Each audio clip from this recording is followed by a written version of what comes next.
I don't know. I don't remember. I don't even remember. 40, I don't even know. All right, Quantum.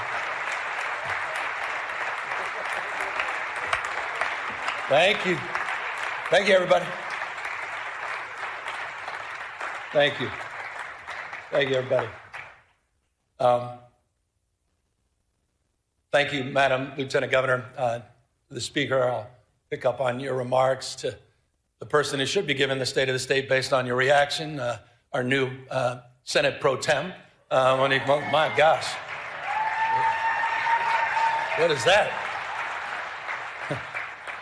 Clearly still in your honeymoon phase. You're going to enjoy it. I'm just saying. By the way, I was looking for some response from some of the folks over here on the right. When the Speaker said this is his last State of the State, I was assuming DeMaio would look up and maybe applaud or something. So hopefully a few of them are shaking their head. They're looking forward to this. The sad thing for you, you're going to have to endure about 45 to 50 minutes of this. And I say endure because we're all in this together, including myself. The reason I've been back here in a few years is, as you know, I have no problem speaking. And perhaps, sometimes a little more long-windedly than people like. But when it comes to the written text, that has never served me well. I did a little children's book a few years back that sort of exposed the truth, the ugly truth about my challenges with reading. I'm not shy or, embarrassed about my 960 SAT score. But I am a little bit about my inability to read the written text. And so it's always been something that I have to work through and I'm confronting. And so I say that with grace. I say that with the humility that's at hand today. And I also say that in the spirit, as I said, of what the Speaker was saying. For some of you, it may have been a little jarring what he said. For others, it was more than appropriate.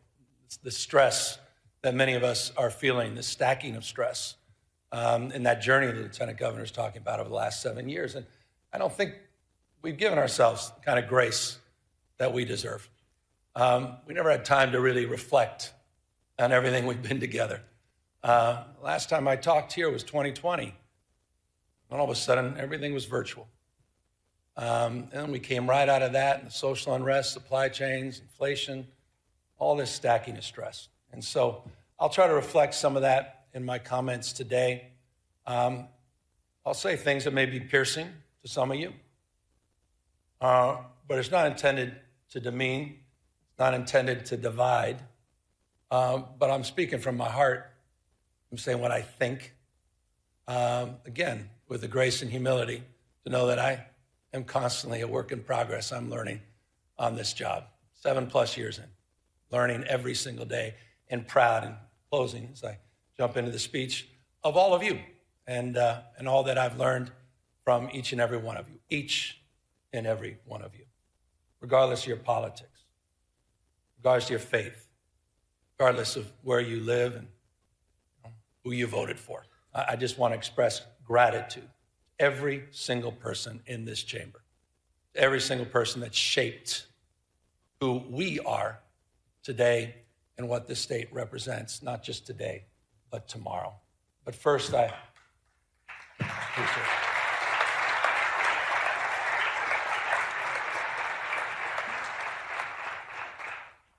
Speaking of shaping things, I've been thinking a lot about, your final speech. Think about your life. Think about your journey. Think about the things that shaped you. And I'll begin a little bit with that, about having spent nearly my entire life, now almost 6 decades, along the rivers of this remarkable state, from my youthful days on the upper American River with my dad to my time with my own children downriver, not too far from here. Those rivers that have shaped the story, not only my life, but shaped the story of California, a sense of place, from native people shaped by these rivers to men who extracted riches from their silt. The shout of Eureka, Eureka, when the madness began. Fortunes were made, fortunes were lost, time over and over again. Farmers who worked the soils, nourished by those rivers, settlements that turned into towns, towns that turned into thriving American port cities, industries in our state flourished. Through 2 world wars, a Great Depression, and social upheaval, booms and busts, California endured. California thrived. And the rivers, they kept flowing. For 175 years, California has been a marvel of invention and reinvention, disaster and recovery, grit and ingenuity. We've found ways to build the future over and over. But today, that spirit is being tested. We face an assault on our values unlike anything I've seen in my lifetime. The federal government, respectfully, it's unrecognizable, protecting the powerful at the expense of the vulnerable. Their credo seems to be about fear, fear of the future, fear of the stranger, fear of change. In Washington, the president believes that might makes right, that the courts are simply speed bumps, not stop signs, that democracy is a nuisance to be circumvented, secret police, businesses being raided, windows smashed, citizens detained, citizens shot, masked men snatching people in broad daylight, people disappearing, using American cities as training grounds for the United States military, purposeful chaos emanating from 1600 Pennsylvania Avenue, shifting the tax burden from the wealthy, from billionaires to small businesses, ranchers, farmers, and the middle class, lining the pockets of the rich, crony capitalism at unimaginable scale, state capitalism, self-dealing, profit-making, not policy-making, rolling back rights of marginalized communities, rewriting history, censoring historical facts. Their politics, of some twisted nostalgia about restoring the dynamics of a bygone era. None of this is normal. And it's important to remember at moments like this, the greatest tragedy is not, as King said, the clamor of bad people, but it's the appalling silence of so many good people.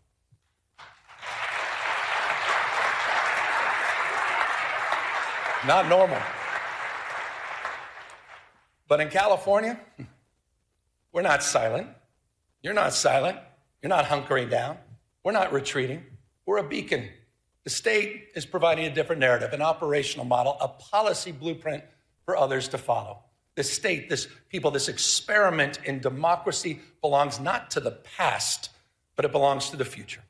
Expanding civil rights for all, opening doors for more people to pursue their dreams, dreams that are not exclusive, not to any one race, not to any one religion or class, standing up for traditional virtues, compassion, courage, and a commitment to something larger than our own self-interest, and asserting that no one, particularly the President of the United States, stands above the law.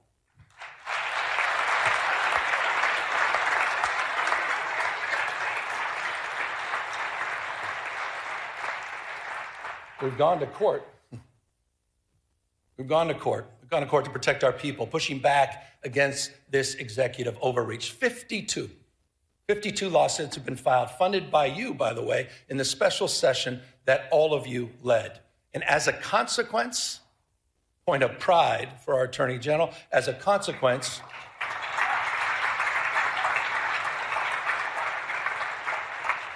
we preserved about $168 billion in illegally frozen federal resources that belong to our schools, that belong to our hospitals, that belong to our seniors, resources that belong to all the people of this great state. We have one request for emergency relief, and we have affirmed the Constitution of the United States as the supreme law of the land.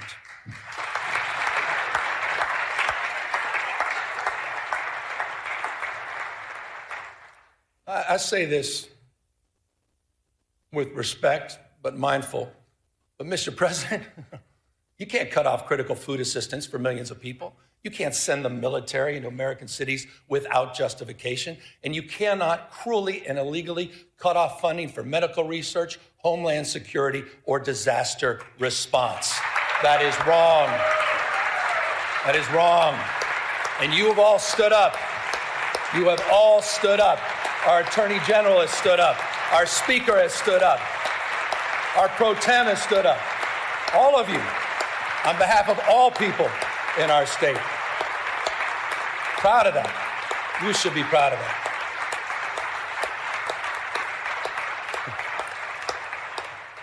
Well, I'm not naive, you know. If we're going to keep the faith for the California spirit, we got to do more than just resist what is wrong. We got to keep building what's right. We're not defined, we all know this, we're not defined by what we're against, we're defined by what we're for, opportunity and dignity, derangement syndrome.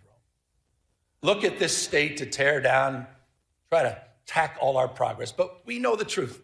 California's success is not by chance, it's by design. We've created the conditions where dreamers and doers and misfits and marvels with grit and ingenuity come to build the impossible. We became a destination for the world's first-round draft choices, the best and the brightest who come here from all over the world for riches and new beginnings. And I'm not just talking about the tech CEOs and the founders in Silicon Valley or the producers and writers in Hollywood. I'm talking about the mechanics in Modesto, the farm workers in Salinas, and the police officers in El Centro. That's what we do, first-round draft choices. No state, simply no state in America that contributes more, none, to the American greatness. No state builds more ladders to success or sees around more corners. The biggest manufacturing economy constructed here. The most productive agricultural economy grown here. 18%.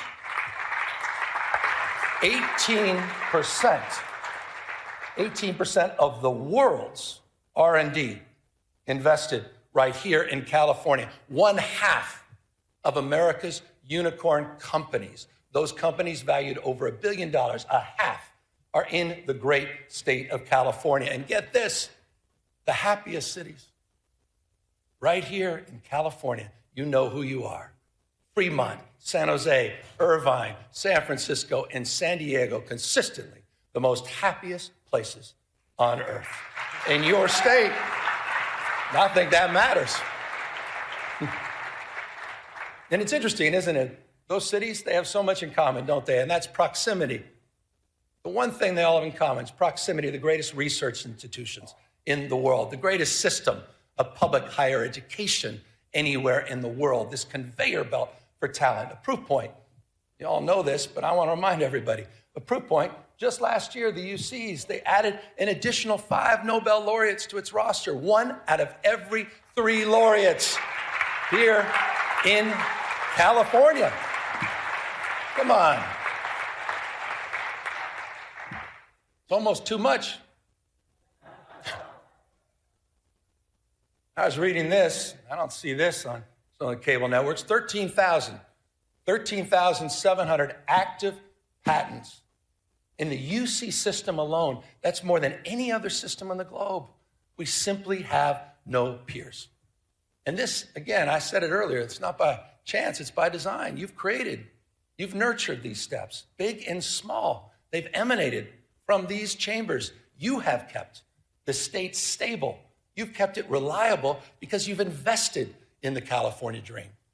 Just last year, building that framework, we worked together to unveil the first concrete economic development blueprint in California's history. It wasn't top down, it's bottom up. It's region by region. Some 10,000 people, remarkable number, participated in the development of this plan. We call it Jobs First. 13 economic and workforce development plans aligned to the universities, aligned to our trade schools. It's a plan that reconciles the macroeconomic story of the world's 4th largest economy, $4+ trillion a year, with the microeconomic reality of 40 million people living here. It's an economic plan that's nourishing. It's an economic plan that's family supporting. For the Central San Joaquin, that means jobs in manufacturing and clean energy, and of course, agriculture. For the Redwood region, it's jobs in tourism and health and forestry and fisheries. For San Diego and Imperial counties, new jobs in high tech, biotech, advanced manufacturing and hospitality. For the Central Coast, new jobs in aerospace, defense, semiconductors, quantum, and ag tech. We're doing all of this in conjunction, by the way, with our wildly successful CalCompetes tax credit program that's helping businesses hire more Californians, expanding innovation all across our state. Proof points, aerospace engineering in Torrance, beneficial. Hydrogen fuel cell manufacturing in Lancaster. Fusion R&D in San Leandro. And in Kern County, this is interesting, in Kern County, Mojave, it's the first steel mill built in California in half a century. That's interesting. By the way, and I'm going to get to the budget in a second, but this is a little bit of a preview. By the way, I'll be requesting all of you, with your indulgence in tomorrow's budget, that we reauthorize. I'll be asking that you reauthorize our tax credit program for an additional 5 years. It is working. You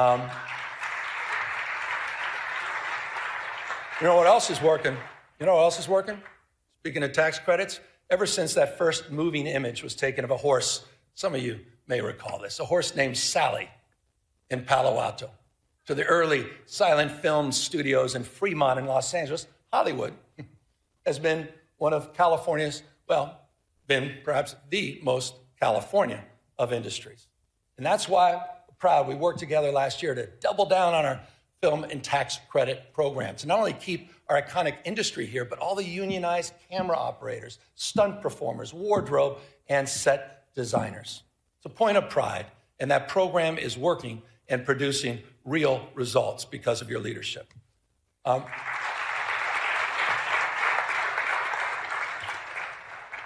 But as we support our proud past, we also need to make investments in our economic future. We're defining the next decade and beyond through robotics and fusion and space and quantum and artificial intelligence.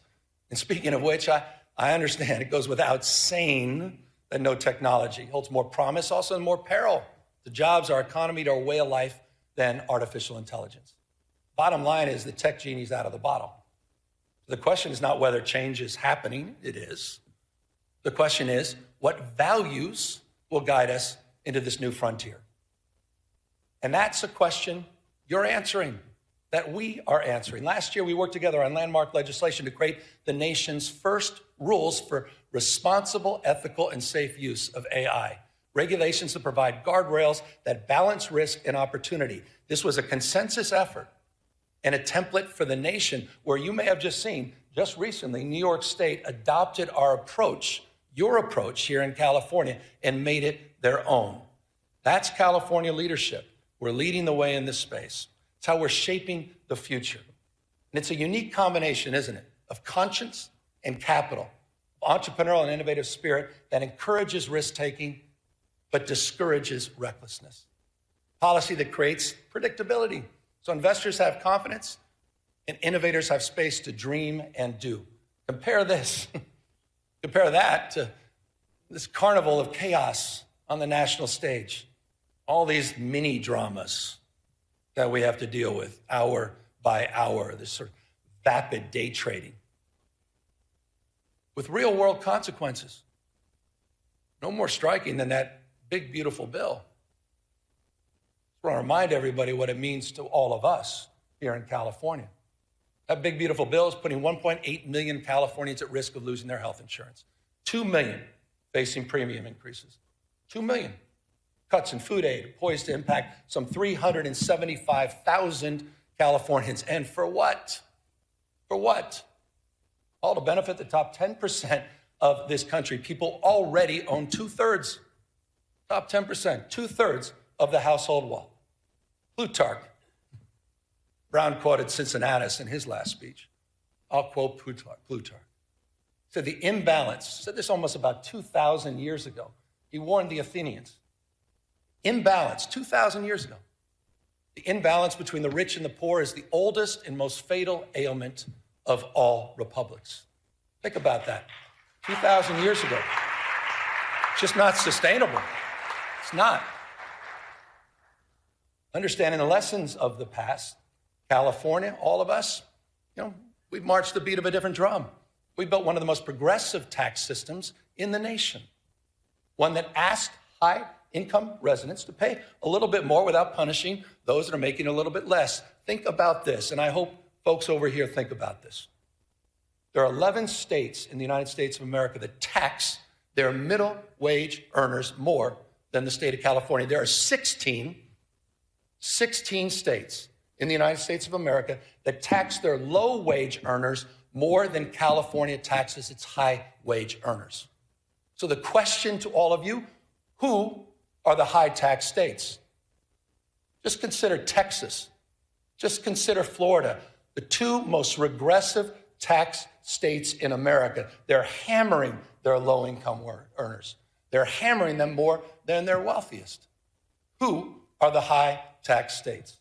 California stands for fairness. And by the way, it's not just in our tax code and our tax policy in more ways than one. And that's why I was proud. I was proud to work with all of you last year, proud to work with the legislature to raise the minimum wage for fast food workers in this state to $20 an hour. And also, that's a point of pride. And how about those healthcare workers, the highest minimum wage in the United States of America, working with you at $25 an hour? But there's some of you probably thinking, no, well, that's just too bad. We should be like Alabama, maybe South Carolina, maybe like Tennessee. 20 states now across this country that keep their minimum wage at $7.25 an hour. Come on. Hasn't been raised in nearly 2 decades, the federal minimum wage. Try to pay rent, try to raise a family, try to pay for an education on $7.25 an hour. Comes down to a simple question, doesn't it? Who do you stand for? Who do you stand for? Do you stand for the rich and the powerful, the most well-connected? Or do you stand for bus drivers and janitors? Do you stand there with special education teachers that are working overtime to support and raise their families? Who do you stand for? Who do you represent? It's reflected in our values. I mean it. We have to answer that question. The good news is you're answering that question. Point of pride.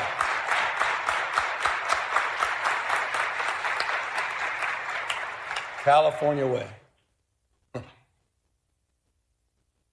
I mentioned special education. Let's talk about our educators. I'm proud to submit a budget, a little bit of budget speech now. I'm proud to submit a budget tomorrow that has the most significant investments in California's education history. That's a fact. That's happening tomorrow. But this may interest some folks, what I'm about to say. It will be a general fund budget of $248.3 billion. But this is interesting.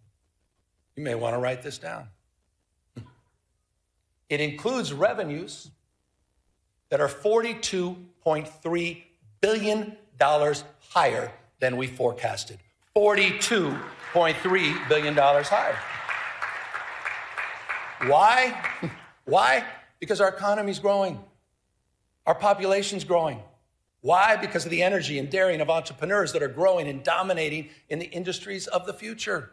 As a result of that $42.3 billion windfall, by the way, did not even include the December numbers, which just came in almost $3 billion above projection. Interesting fact. Mindful, as we should be, of the erratic nature of our state revenue and our long-term structural challenges that we will discuss in detail tomorrow in the budget presentation. We're going to rebuild our reserves, $7.3 billion. We're going to pay down long-term pensions, and those obligations, over $11.8 billion will be met over the next few years, including $3 billion just in next year's budget. Speaking of obligations, I want to broaden this. Some of the work that we've done together. It's the obligation that we have, no greater obligation than to our kids. And back to the issue of education. That's why tomorrow's budget includes a record-breaking $27,418 per student. We have never had per pupil investment as large as that in our state's history. It's also a budget, we got to celebrate our wins. We forget about these things. It's also a budget that fully funds our brand new grade, TK for All, and maintains our commitment at the same time to reduce class sizes. Fully funded. Also a budget that continues our nation-leading investments. And I'm proud. My wife, thank you for the recognition, Mr. Speaker, my wife. But I'm proud, but she hadn't done anything yet. Hold on. But I'm proud of her advocacy and your advocacy, making sure we continue to lead the nation in our investment in school meals. Nearly $1 billion. This is amazing. It's nearly $1 billion breakfast, lunch, and snacks each and every year. We're going to take that to the next level. And it's also, this budget's going to advance the nation's most expansive and audacious plans to eliminate ultra-processed foods at the same time from our cafeteria. California is leading in that space. Now, I say we're leading in that space, but you may have seen the space in that morning paper. You may have seen the space on cable networks, where Donald Trump just announced a couple days ago that he will illegally be cutting all federal funding for TANF and childcare in, curiously, just 5 blue states in America, including California. Just think about that as a value proposition. I'm glad no one applauded that. How the hell can you applaud that? These are cuts that are going to throw parents, right, in total disarray, forcing them to choose between going to work or taking care of their children. And it'll also be cuts that put at risk, Madam Pro Tem understands this, the most significant expansions of childcare in the United States of America that are happening right here in California. Here's the number. Our investments support close to 500,000 children. 487,000 children are supported through our healthcare expansions in this state, saving families thousands and thousands of dollars a year. That is a point of pride, and it's a point of privilege to acknowledge the leadership of the Women's Caucus, our new pro tem, and many of you for helping make that happen. It's also a point of contrast with the current administration. Child care is economic development. I'm surprised not everybody's stepping up on that one. Maybe we all don't have families. I'm a dad. I appreciate child care.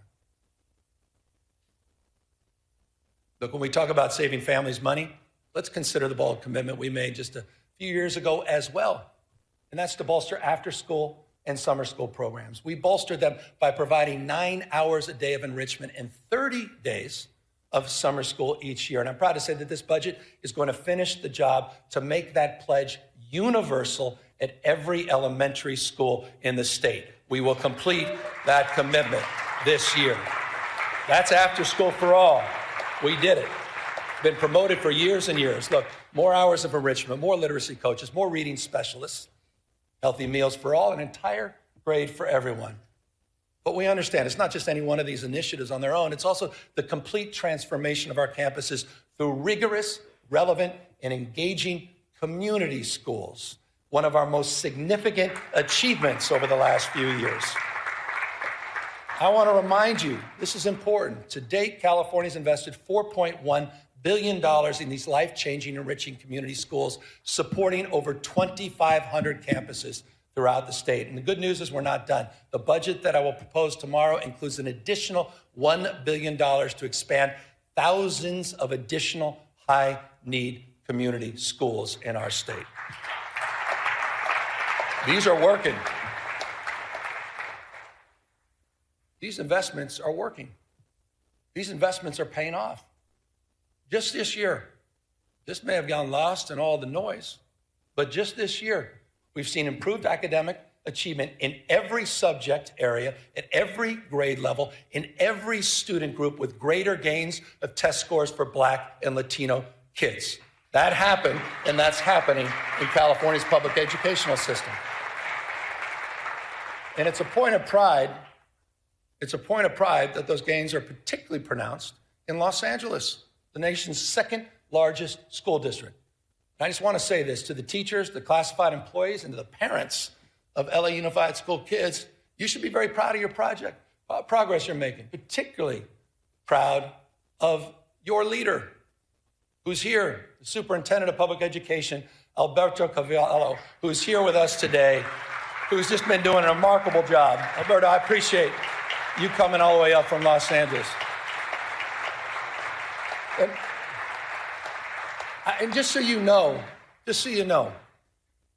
he's only been here a few years, but under his stewardship, the district is outpacing statewide progress. They're exceeding pre-pandemic levels in every category and reaching, get this, the highest levels recorded since the current state assessments were launched a decade ago. Under his leadership, that's happening in the nation's second largest school district. I say this all the time, you're nothing but a mirror of your consistent thoughts. Whatever you focus on, you'll find more of. And I don't think it's such a bad thing that we start focusing on what's right in terms of the investments we made and the return on the investments that we're experiencing. And the superintendent, I assure you, he's the first one to say and acknowledge that we have a lot more work to do. With that, we also have some reforms that I think are long overdue. And I know not everyone may share enthusiasm for these reforms, but I think it's time to modernize the management of our educational system. So the budget I'll be submitting tomorrow proposes that we unify the policy making by the State Board of Education and the Department of Education, which I believe will allow the State Superintendent of Public Instruction to align our educational policies from early childhood through college much more efficiently. I believe that's important and long overdue reform. Speaking of long overdue, I thought we all made the right decision about getting rid of cell phones last year in public schools. I think everybody can agree on that. And if you don't agree, you're not a parent. Every parent understands this. Our kids are increasingly more anxious, more addicted, less free, less happy, because so much of their lives is lived online. So much of their lives have become performative, right? Measured by external validation, likes and followers. We're watching the spiritual health of our young people erode, quite literally, erode in real time. The vital conversation about what to do, that's played out here disproportionately in these chambers for well over the last decade. So I'm proud of all of you. I'm proud of California's leadership, leading the nation in kids' online safety. Thanks to laws that you've passed, including many that I had the privilege of signing just last year on age verification, on chatbot safety, on parental controls. But recently, you saw the headlines. You may have reacted, some of you a little bit more than others, to some of those headlines in Australia. Started making you think. Are we doing enough? Can we do more? And so the consequences of getting it wrong, you all understand, it's too apparent. Depression, social isolation, some cases, even marginal radicalization, if you think I'm overstating it. What's going on with our young men? What's going on with our boys? Not just online, but also offline. And forgive me for this. I paint a tougher picture, but I thought it was important. You walk into a morgue, you see 5 young people who may have taken their life by suicide. 4 are men. Boys are 14 times more likely to be incarcerated. Boys, 3 times more likely to die from an overdose, twice as likely to be homeless. 1 out of 7 men doesn't even have one friend. Half, this is interesting, may not be surprising to some of you, half of young men have not even asked a woman out on a date in person. Men are struggling. Boys are struggling. The good news is we're responding in this state. I was proud to recently issue an executive order that, among other concrete actions, creates a new service challenge. We call it the Men's Service Challenge. We're calling on 10,000 young men to step up as tutors and mentors and coaches and leaders in their communities. I think that's important. We need more young men. By the way, I saw my wife. She was kind enough to stand up. This is not an ad. But about 20 years ago, she did a landmark film about the misrepresentation of women and girls called Misrepresentation. Oprah bought it. It was very well received. 2 years later, she followed up with a documentary most folks forgot about called The Mask You Live In, 2015, about masculinity and the crisis of masculinity. Not in a toxic sense, not in a pejorative sense, but what was happening with men and boys over a decade ago. This issue is a real issue, and it is not a zero-sum issue. This is not a zero-sum issue. We'll continue nation-leading efforts for women and girls, but we have to address this issue. And it's not, again, just addressing the issue through service that's targeted at boys. It's also service that extends through our larger Service Corps initiative in California. I think this is important. California's Service Corps is now larger than the Peace Corps. No other state can lay claim to that. We have service matters. Shared experiences matter. You want to deal with all this crisis and all this stress? Shared experiences. No one's asking who you voted for. No one asks you where you live. Shared experiences. And we have a College Corps program in this state. You have funded. Thank you. The College Corps program, unlike anything else in the United States, over 3,500 students are earning up to $10,000 to reduce their cost of education. And what we ask for in return is 450 hours of service. Service. I'm a Sarge Shriver guy. Service, he said, is the heart and soul of what binds us together. Helping personal character, helping with friendships, as well as helping with careers. And on the career front, I also want to highlight something that you funded. I want to highlight the progress you've made. I want to thank you for the commitment. We created the state's first master plan for career education. It was a 3-year process. We just recently completed it. Creates these seamless, debt-free pathways from school to high-paying jobs with or without college experience. We're integrating new training, strengthening these regional partnerships, and building a new career digital passport so people can track their skills. We set a goal of 500,000 apprenticeships by 2029. Today, we have exceeded that goal. Over 600,000 earn and learn opportunities, more than any other place in the country, have been funded by all of you in this chambers. That is a big accomplishment. No other state can lay claim to that. Apprenticeships matter. And these are folks in the skilled trades, right? These are the electricians and the laborers and the carpenters. And by the way, they're already at work strengthening and building the physical foundations of our state. Right now, in the state of California, we are building more infrastructure projects than at any other time since Governor Pat Brown. That is a fact. It's a fact. And by the way, we've got a website called build.ca.gov. And you'll see when you go to that website, into your districts, into your community, you'll see the progress. $109 billion currently underway, more than 28,000 separate projects supporting over 200,000+ jobs to strengthen this state. Environmental restoration, energy projects, roads, bridges, water, power, rail, ports, broadband, which we're getting done for rural communities. Sites Reservoir, the first above-ground water storage in half a century, as well as the world's largest battery and solar storage project, 2,300+ megawatts in Fresno County, all moving forward, but also moving forward under California's new fast-track permitting authority that you authorized 2 years ago. Getting it done and getting it done faster.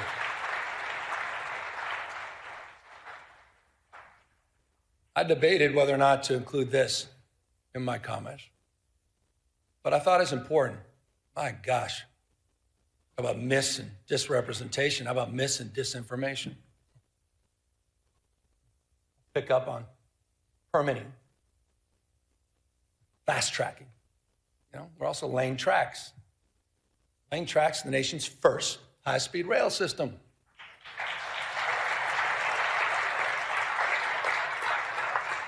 You want to do well in the future, you got to invest in the future. We want a 21st century transportation network. Full environmental clearance is done.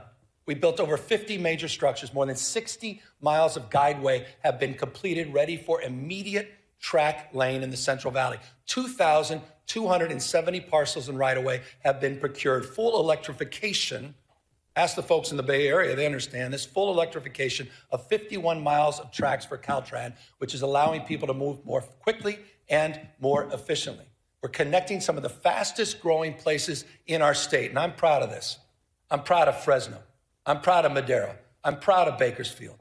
Those are communities we shouldn't be talking down to. Those are communities we shouldn't be talking past. This is one of the great economic investments in those regions of our state, and will make commute times shorter and make life more affordable for the people of the Central Valley, and they deserve it.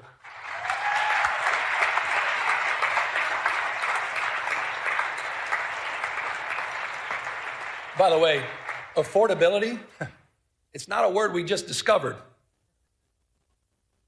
Certainly not a hoax. So just briefly, here's the way we think about it. I think the way most of us think about it, it's not just one issue. It's a stacking of many, many issues on top of each other. But the one issue that impacts more things in more ways on more days, pretty self-evident, cost of housing. It's really California's original sin. For decades, it's true. For decades and decades, the California housing reforms have been sort of notable for delay, often even denial. That said, a few years back, we got to work. In 2019, we passed the strongest statewide renter protections in the United States of America. We did that together. In the past few years, we have enshrined the most consequential housing reforms in our state's history. Just last year alone, and I'd have to name check about 20 of you. Scott Buffy among many, but I'd probably lead with those two. I was proud to sign 61 housing reform bills, clearing away regulatory thickets, forcing local governments, often resistance, to get in the game, and modernizing our environmental review. But we obviously have more work to do. And this year, I hope we can work together, legislature, to focus on the cost of construction, focusing on utilizing new building methods and new technology that are worker-centered reforms that must bring our brothers and sisters in labor along with us. We have that opportunity this year to build on that. There's another area that also requires our, I think, urgent attention, and that's the institutional investors that are snatching up homes by the hundreds and thousands at a time. These investors are crushing the dream of home ownership and forcing rents too damn high for everybody else. And I just humbly submit, I think it's shameful that we allow private equity firms in Manhattan to become some of the biggest landlords here in our cities in California. It's time to tackle that issue, and I look forward to working with all of you to address it. So in the next few weeks, I've heard from a number of you on this, and I think there's some bills in this space. I look forward to working with the legislature to combat this, at the end of the day, it's just monopoly, monopolistic behavior, and strengthen accountability, level the playing field for working families. And that's going to mean more oversight and enforcement, and it potentially is going to mean changing some of our state tax code to make all of this work. Look, Malia liked the word tax. Housing is just one component. Housing is one component on this stack of affordability challenges that we face. And that's why our stack of solutions has included more than tripling the earned income tax credit in this state and providing some $7.6 billion back into the pockets of people since 2019. We've created the Young Child Tax Credit, the Foster Youth Tax Credit, new programs that we created together. And I'll remind you, we increased paid sick leave and paid family leave, allowing eligible workers, this is important, just went into effect, to receive up to 90% of their wages while they're raising and supporting their families. Few states in America are doing that. Through all of these programs, through all of these targeted tax credits, these rebates and program expansions, the average California family now saves $18,000. Not insignificant, $18,000. But I also am mindful and recognize that the new cost of eggs is now your energy bill. The number one driver, by the way, of your increased energy bills over the last decade has been the cost of hardening our infrastructure and other wildfire-related costs. Respectfully, significantly, not exclusively driven by climate change. That's why I was proud to work with all of you to extend our nation-leading cap and invest program for another 2 decades. But when we did this, we were mindful of this crisis as it relates to utility bills. And we provided in that extension close to $60 billion in rebates for your monthly energy bills. This legislature did that. That is a meaningful accomplishment to address the issue of affordability. We also worked across our differences, finally, after years and years, to come up with a new energy market, a regional energy market that will also increase reliability at the same time it lowers energy bills. By the way, one of the things that's not high, interestingly, unsurprisingly in California, is our uninsured rate. 6.4%, it's among the nation's lowest. In addition to our healthcare expansion, no other state has done more in that space. We also subsidize some 370,000 people to help bring down the cost of their health insurance through Covered California. But respectfully, it's not good enough just to subsidize healthcare costs. We need to lower them fundamentally.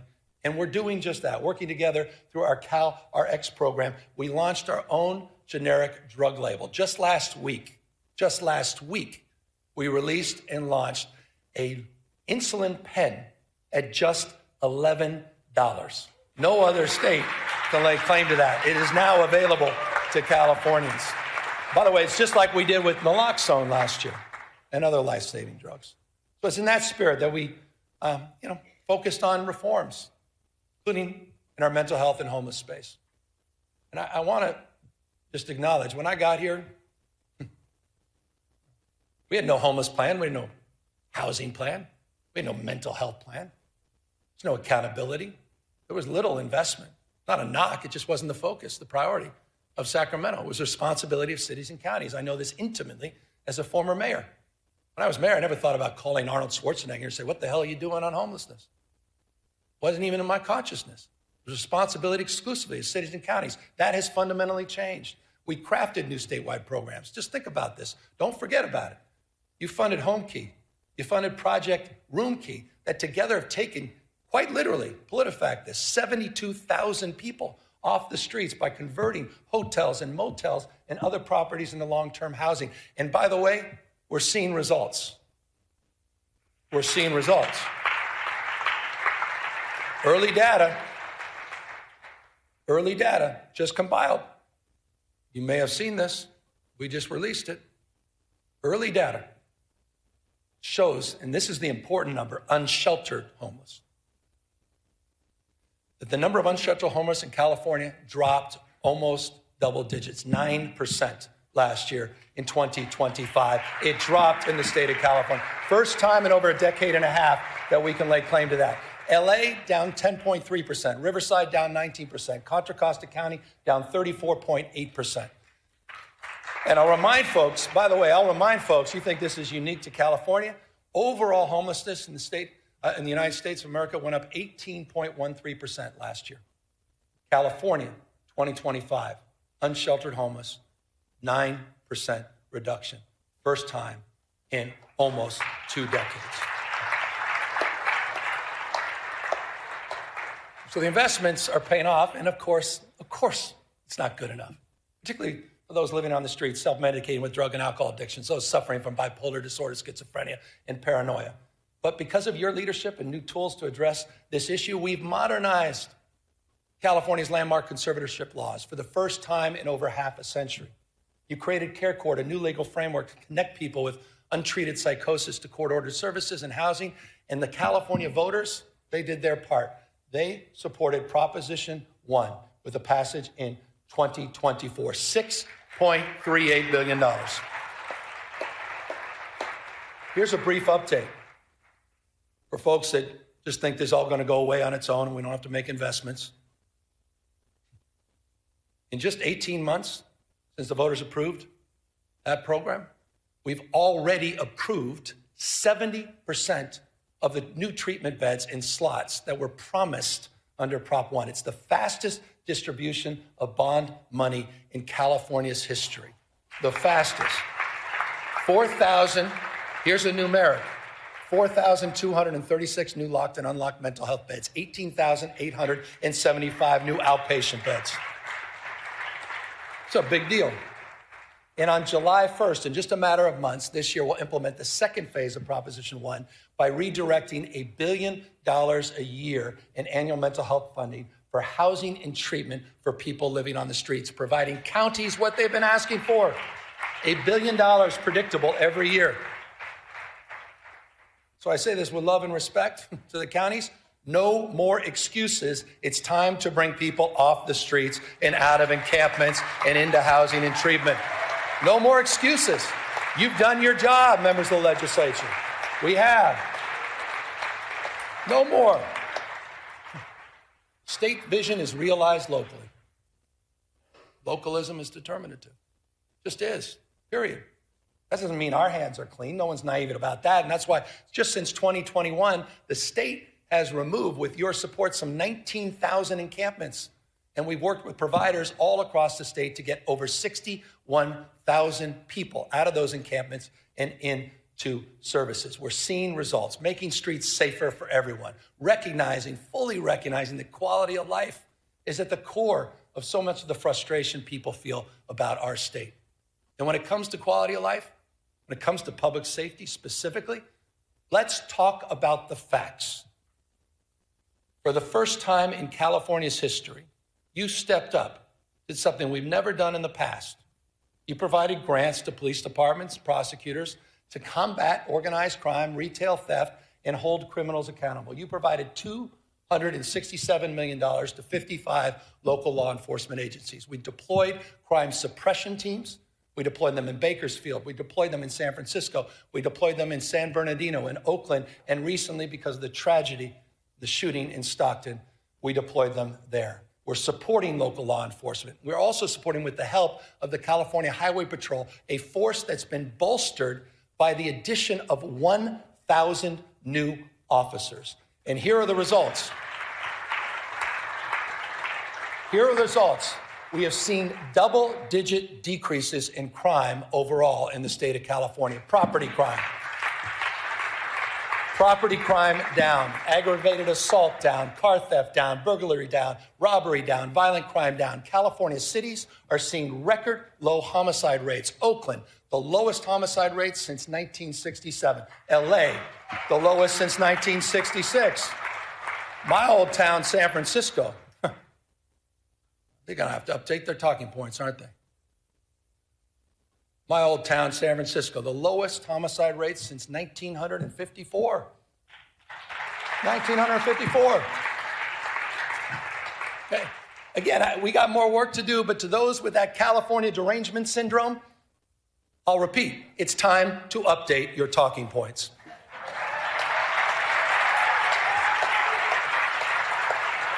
You guys have been working hard at this. No one's walked away from public safety. You guys have been leaning into public safety. We didn't turn a blind eye to this. We invested in it. We did the hard work. We didn't sit by and moralize it. We didn't talk about it. We leaned in. You leaned in. And you're producing real results all throughout the state of California. Proud of that. Look, California remains the most blessed and often cursed place on earth. Profound natural beauty, prosperity, profound natural disasters, testing our spirit, testing our resources. I want to close with two things here. I was down in Belém in Brazil at COP30 recently. It was a climate conference. By the way, the U.S., nowhere to be found. We were a footnote. The United States was a footnote. China, close to 800 delegates. United States, not one, not even a note taker. I want to remind everybody, China today manufactures industrial policy, manufactures 70% of the world's electric vehicles. They're flooding the global market with increasingly high quality and inexpensive cars. And I just want to say this clearly, so it explains a little bit about our rationale. This is not about green power. This is about economic power. They are dominating the space. They're locking in markets. They're locking in supply chains. They're locking their influence all across the globe. They're cleaning our clock. But in California, we're not bystanders. We've already seen 7 times more clean energy jobs than fossil fuel jobs in the state of California. And last year alone, the 4th largest economy in the world, using 100% clean energy, 4th largest economy in the world was run on 100% clean energy for at least a part of 9 out of 10 days. Think about that. It's unprecedented. Unprecedented. Almost 9 out of 10 days. 2/3 today, 2/3 of our energy comes from clean sources. Solar, hydro, comes from wind, and geothermal comes from nuclear power. And just last year, California finally ended its use of any coal-fired power. None. We're in the how business. We're proud to be in the how business, and we understand something that increasingly people are starting to understand, at least people that are open to argument, interested in evidence. That climate risk is financial risk. That climate risk is becoming uninsurable. That's why in California, we're making our homes and communities more resilient to heat and fire. That's why we're working with our insurance commissioner. A lot of work to do here. Talk about grace. Working with our insurance commissioner to protect homeowners from unpredictable rate increases and cancellations. We became the first state, together, we became the first state in the country to require insurers to lower insurance for home hardening upgrades. That is not the case in any other state. And in the last few months, this is important, in the last few months, 6 insurance companies announced their commitment to remain in or expand coverage here in California. Again, a lot more work to do. That was important. That was an important milestone. You saw it, Farmers and Mercury and some of the AAA affiliates. Important milestone. But more work to do. Fully implement the commitments we laid out in the sustainable insurance strategy, and more work to do to hold insurance companies accountable for meeting their obligation to insure in high-risk areas throughout the state of California.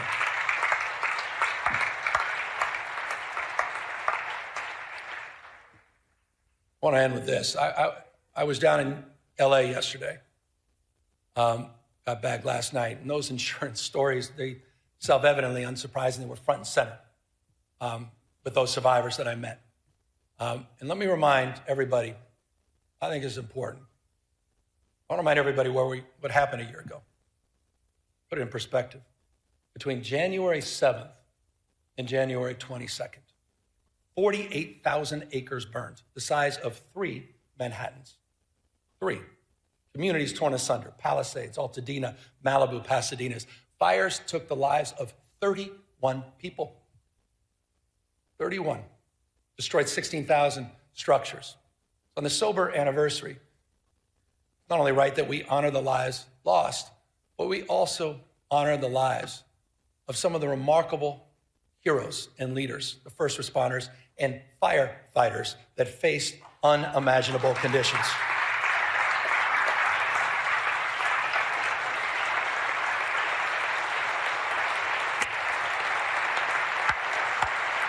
Some of you were there. You saw it.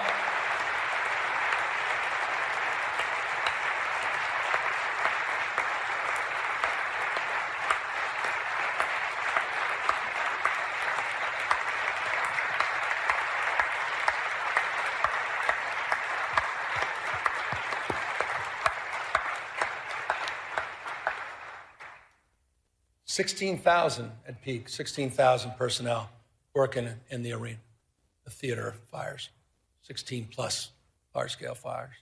Remarkable. It was a firestorm, I'll remind you, in the middle of winter. Hurricane force winds attached to a fire. What they did, I don't need to say it, you just demonstrated, it was miraculous, it was heroic. They battled these impossible conditions in the wind and in the dark, flying dangerous night missions over the firestorm. CAL FIRE, as you saw a moment ago, is in the audience, but you know who else was up there?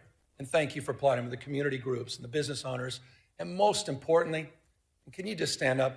And I'd ask you all to stand up again. The survivors of the Eaton and Palisades fires. Would you all just stand up? And thank you for your courage. Thank you for your resiliency. Thank you for your strength. We haven't forgotten about you. We won't forget about you. You said we had your back, and we mean it. Thank you. Thank you.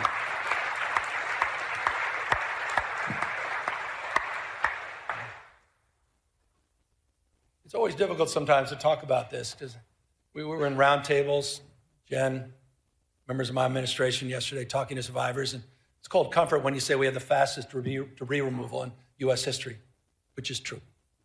Fact. We provided mortgage relief.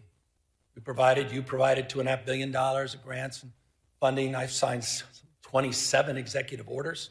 You've passed dozens and dozens of bills to reduce and remove, reduce time, reduce red tape to allow survivors to rebuild much more quickly. And it is true at this time, 14,000 structures in the Paradise fire. There were only 385 permits, 16,000 structures. We've over 2,500 permits in LA, but it doesn't mean anything if you're not one of the beneficiaries of that.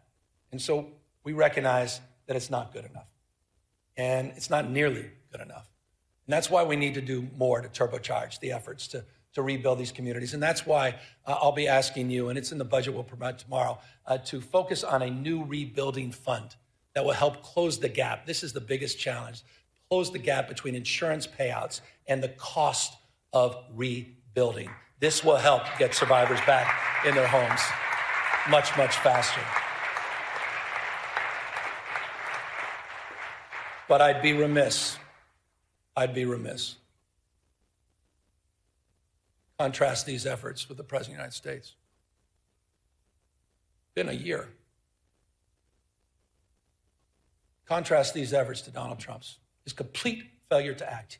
He's even refusing to send a disaster recovery request to Congress of $33.9 billion. By the way, that request supported by every member of the California delegation. Every Democrat, every Republican. We lost someone I thought was a wonderful human being, Doug LaMalfa.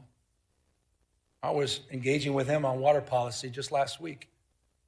Doug had our back. Doug was there in the first round. Doug met with us.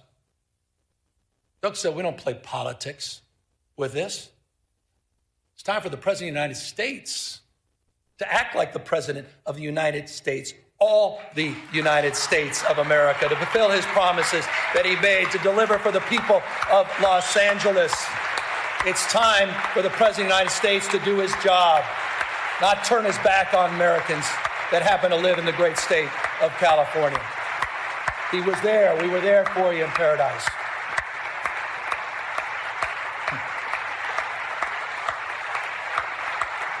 The United